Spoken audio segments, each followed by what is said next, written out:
Sirach 16. Dili angay tinguhaon ang usa ka dakong banay kun ang mga anak walay hinungdan. Ang mga anak nga walay pagtuo sa Dios dili angay nga ipasigarbo. Bisan unsa kadaghan ang imong mga anak, ayaw pagtan-aw kanila nga mapagarbuhon gawas kun mahadlokon sila sa Ginoo.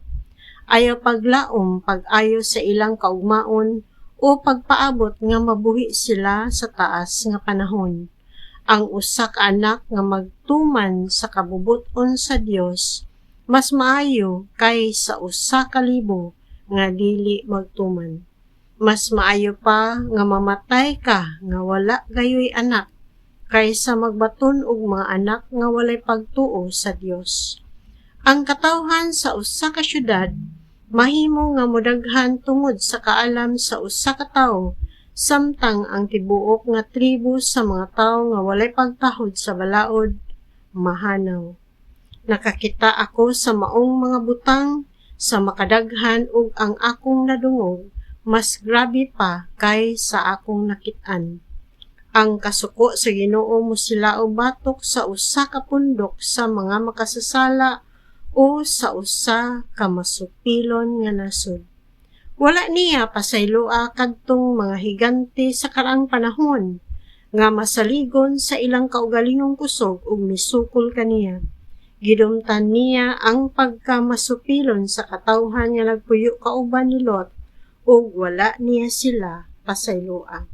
Wala siya maluoy ni atong nasura nga iyang gilaglag tungod sa mga sala niini o ni atong 600,000 katawo nga masupilon nga mibaktas latas sa kamingawan o nagtigom aron sa pagsukol. Bisan kun may usa lamang katawo nga gahig-ulo, milagro unta kadto kun nakalingkawas pa siya sa silot. Ang Ginoo maluluyon apan mahimo usab siya nga masuko. Mahimo nga maghingapin siya diha sa iyang pagpasaylo o diha sa iyang kasuko. Ang iyang silot ingon kadako sa iyang kaluoy. Hukma niya ang mga tawo sumala sa ilang binuhatan. Walay makasasala nga makaikyas dala ang iyang kinawat.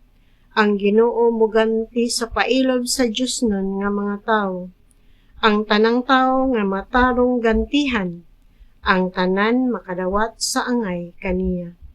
Ayaw gayud pag-ingon, mutago ako layo sa Ginoo. Walay bisan kinsa didto sa itaas nga maghuna-huna kanako. Unsaon man pagkamatngon nila kanako taliwala sa daghan nga mga tawo? Kay unsa raman ako taliwala sa tibuok kabuhatan? Sa pag-abot sa Ginoo ang tanan mokurog, ang kalibutan ug ang dakong katubigan ubos niini.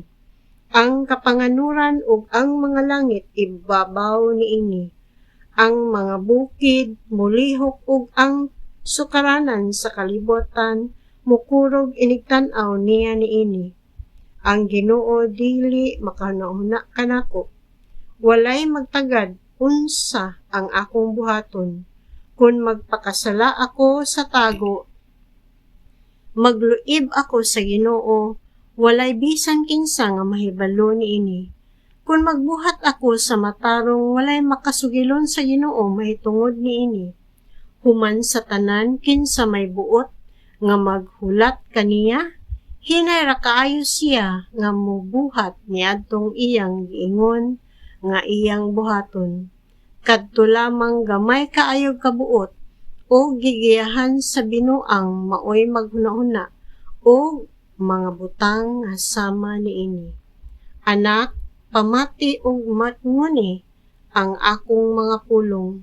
Makadawat ikaw og kahibalo kun himuon mo kini. Tudluan ko ikaw sa hinanay nga paagi aron ikaw makabaton sa hustong kahibalo. Sa sinugdanan sa dihang gihimo sa Ginoo ang kabuhatan, siya naghatag og luna sa matag usa ka butang. Gipahiluna niya ang tanan diha sa usa ka walay katapusan nga hanay. o gibut-an niya nga magsubay niya ng paagiha sa walay kinutuban. Walay usa ka bahin sa mga kabuhatan nga gutomon o walay usa ka bahin nga kapuyon o muhunong sa iyang buhat. Ang mga butang dili maghuot o dili gayud sila musupak sa iyang pulong.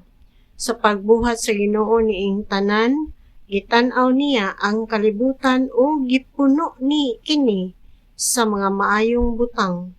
Gilukop kini niya sa tanan matang sa mga binuhat nga may kamatayon ug walik ngadto sa abo.